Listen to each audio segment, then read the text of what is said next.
Welcome, students, Chamberlain University. Welcome back to ETHC 445N. My name is Dr. D. Steele. Welcome to week two. And in week two, we're going to talk about faith, feelings, religion, and ethics. So we've got some very good topics here that we want to cover in week two. First of all, I want to thank you for all of the hard work that you've done in week two. In week one, you posted your introduction video and you also posted your assignment there for the discussion board posting in week one. So thank you very much for the hard work in week one. And here we are in week two. And in week two, we're going to look at the relationship between religion and ethics.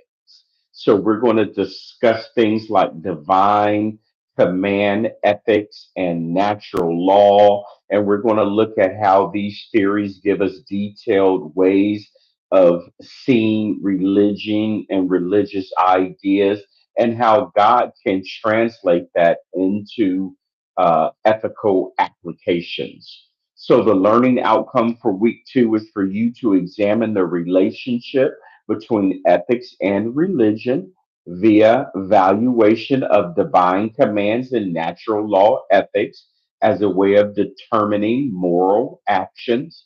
And then you're going to argue the importance of subjectivity and ethics and interpret the significance of emotive and the explanation of moral propositions.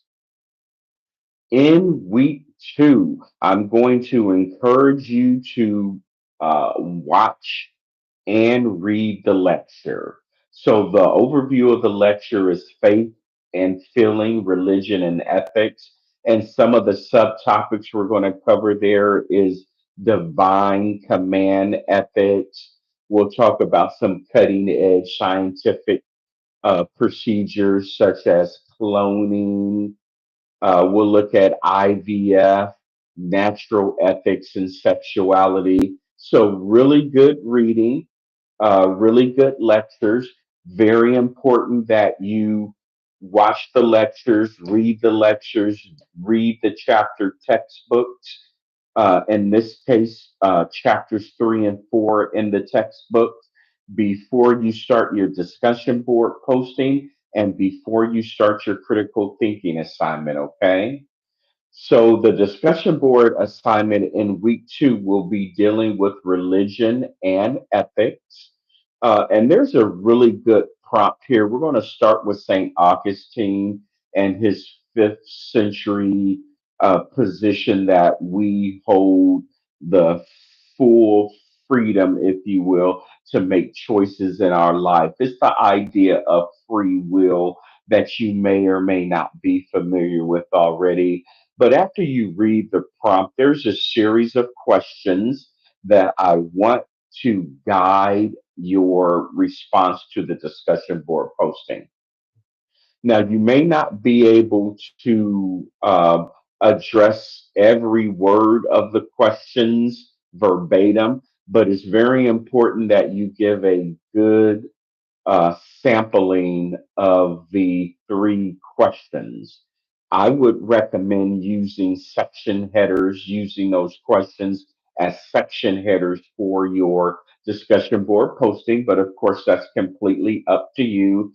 But please make sure that you are addressing the substance of those three questions in your discussion board posting.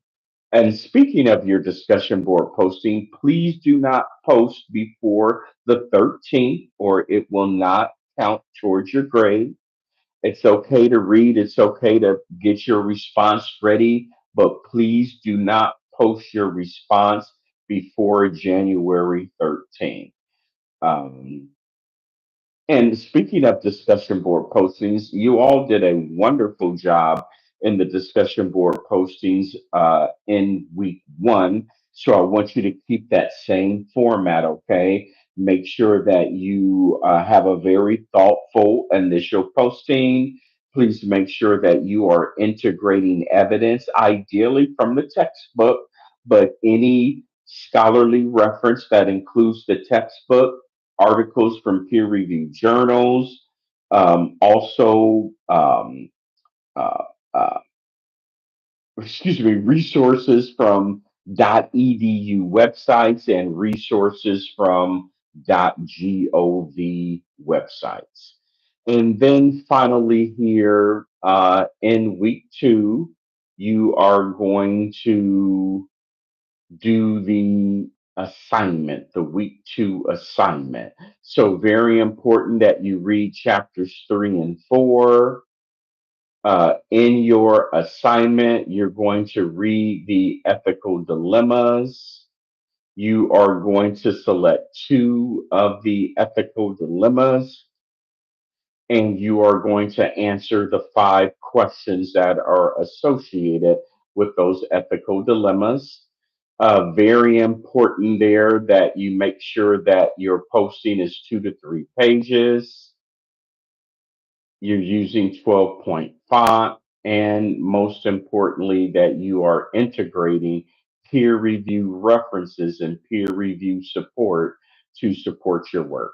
Okay, that's enough for the week two overview. I look forward to participating with you in the discussion board postings and also reading and grading your critical thinking assignments. Please contact me with any questions, comments, or concerns, and I'm also happy to schedule a one on one session with you as well.